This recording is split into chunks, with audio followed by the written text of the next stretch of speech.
ఎవరైనా ప్రజా జీవితంలో రాజకీయంలో బాధ్యతగా ఉంటే సిగ్గుతో తల వంచుకొని క్షమాపణ చెప్పాల్సిన పోయి అసలు ఎన్డీఎస్ఏ ఎవరు, అసలు ఇది వాళ్ళెవరు వీళ్ళెవరు రిపోర్ట్ ఇవ్వడానికని ఒక వికృతమైన వికారమైన విమర్శలు మొదలుపెట్టారు.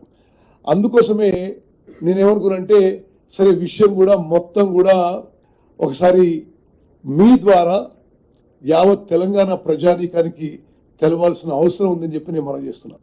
ఒకటి, ఆర్థిక భారం రాష్ట్రం మీద ఇప్పటికే 1,00,000 కోట్లు వ్యయం దాటింది. ఇప్పుడున్న అంచనా మేరకు ఆ ప్రాజెక్టు పూర్తి చేయడానికి 1,50,000 కోట్లు పడుతుంది. ఇప్పటికి తీసుకున్న అప్పుకే సంవత్సరానికి ఇరిగేషన్ శాఖ ఈ అప్పులు, ఈ ఇంట్రెస్ట్, ఈ ప్రిన్సిపల్ రీపేమెంట్ కి సంవత్సరానికి 16,000 కోట్లు కట్టాల్సి వస్తుంది. తుమ్మడేటి నుంచి మేడిగడ్డకి లొకేషన్ షిఫ్ట్ చేయడం కూడా ఒక పూర్తిగా ఒక పొరపాటు, గ్రాస్ ఎర్రర్. మరి అది షిఫ్ట్ చేసి అక్కడికి వెళ్ళి కడతామని చెప్పి ఇప్పుడు అది కూడా కూలిపోయింది.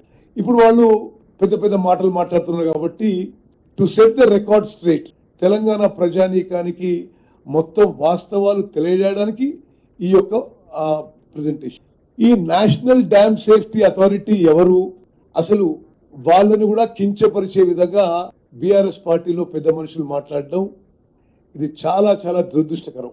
నేషనల్ డ్యామ్ సేఫ్టీ యాక్ట్ అని పార్లమెంట్ లో, లోక్సభలో, రాజ్యసభలో చట్టం పాస్ అయి భారత రాష్ట్రపతి దాన్ని గెజెట్ చేసి లోక్సభలో, రాజ్యసభలో ఈ national dam safety act pass అయినప్పుడు బీఆర్ఎస్ పార్టీ, బీఆర్ఎస్ ఎంపీలు మద్దతు పలికినరు. ఆ యాక్ట్ ప్రకారమే నేషనల్ డ్యామ్ సేఫ్టీ అథారిటీ ఏర్పడ్డది. భారతదేశంలో ఉన్న అన్ని డ్యామ్స్, బ్యారేజీలు ఈ నేషనల్ డ్యామ్ సేఫ్టీ అథారిటీ ద్వారా జాతీయ స్థాయిలో, అంతర్జాతీయ స్థాయిలో ఎక్కువ నాలెడ్జ్, ఎక్కువ టెక్నికల్ నాలెడ్జ్, ఎక్కువ అనుభవం వాళ్ళని ఆ నేషనల్ డ్యామ్ సేఫ్టీ అథారిటీ ఏర్పాటు చేయడం జరిగింది. వాళ్ళ డ్యూటీస్ అండ్ రెస్పాన్సిబిలిటీస్ కూడా స్పష్టంగా పార్లమెంట్ లో చేసిన చట్ట ప్రకారమే ఉన్నాయి. ఏంటిది, దేశంలో ఉన్న 5,700 డ్యామ్లు, బ్యారేజీలు, వాటి రక్షణ, ఆ సేఫ్టీ ప్రికాషన్స్, ఏం ప్రొసీజర్స్ ఫాలో కావాలి అని చాలా స్పష్టంగా ఇవ్వడం జరుగుతుంది. దాని ప్రకారం నేషనల్ ఎన్డీఎస్ఏ ముందుకు పోతుంది. అదే విధంగా ఏ డ్యామ్ కి, ఏ బ్యారేజీకి ఏ సంఘటన జరిగినా ఈ NDSA report is the final authority in this country.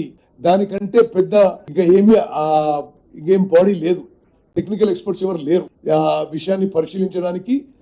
మరి అదే విధంగా ఆ సంఘటన జరిగితే ఏం చేయాలని చెప్పడానికి పార్లమెంటు చేసిన చట్టం మేరకు నేషనల్ డ్యామ్ సేఫ్టీ అథారిటీ ఏర్పడి ఆ నేషనల్ డ్యామ్ సేఫ్టీ అథారిటీలో national, international experts on dams and barrages తో భారతదేశంలో 5,700 డ్యామ్ల, బ్యారేజ్ పర్యవేక్షణ వారి కింద ఉండడం ఇది చట్టం. ఇదేదో మరి బీఆర్ఎస్ లో మరి వీళ్ళు మాట్లాడేది వీళ్ళు ఇష్టం ఉన్నట్టు కాదు. అది వీళ్ళకంటే కొద్దిగా ఎక్కువ నాలెడ్జ్ ఆ ఎన్డీఎస్ఏకి ఉందని అనుకుంటున్నా.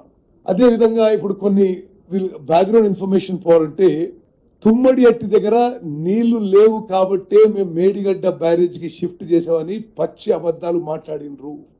చాలా స్పష్టంగా తుమ్మడి అట్టి దగ్గర 165 టీఎంసీ అవైలబుల్ ఉన్నాయి అని చెప్పి అన్ని రిపోర్ట్స్ ఉండగా వీళ్ళు మేడిగడ్డ షిఫ్ట్ చేయడం జరిగింది.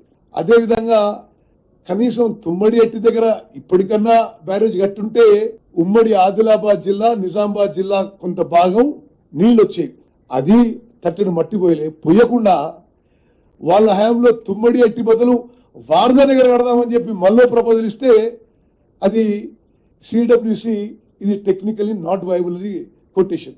అంటే ఎన్ని ఘోర వైఫల్యాలంటే, ఎంత తీవ్రంగా రాష్ట్రానికి, రాష్ట్ర ప్రజలకి, రాష్ట్ర రైతులకి, రాష్ట్ర ఆర్థిక వ్యవస్థకి నష్టం జరిగిందంటే, నేను జస్ట్ హైలైట్ గా చెప్తున్నా. సుందిల్లా అండ్ అన్నారం బ్యారేజ్లు డిపిఆర్ లో పలానా చోట కడతామని చెప్పి ఒక బ్యారేజ్ ఏమో 2 కిలోమీటర్ల దూరంలో, ఇంకో బ్యారేజ్ ఏమో 5 కిలోమీటర్ల దూరంలో కట్టిండ్రు. అంటే ఎంత పెద్ద ఇది పొరపాటు ఆలోచన చేయాలి. ఎక్కడైతే కట్టిండ్రో అక్కడ జియో టెక్నికల్ ఇన్వెస్టిగేషన్ చేయలే, సాయిల్ టెస్టింగ్ చేయలే. అదే విధంగా వీళ్ళు కట్టిన సంవత్సరంలోనే, ఇనాగరేషన్ కి కొన్ని రోజుల్లోనే లోపాలు బయటపడ్డాయి.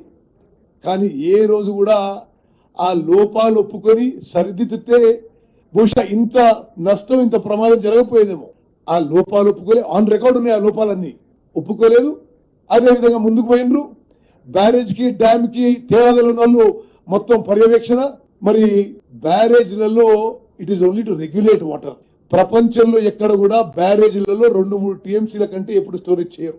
మరి ఈ బ్యారేజ్లలో 12, 13, 14 టీఎంసీలు స్టోర్ చేసేసి గోదావరి జలకళ అని పెట్టి ఫోటోగ్రాఫ్లు పెట్టి అదేదో మరి ఒక పబ్లిసిటీ కోసం చేసుకున్న విషయంతో ఈ రోజు తెలంగాణ రాష్ట్రానికి తీవ్రమైన నష్టం జరిగింది.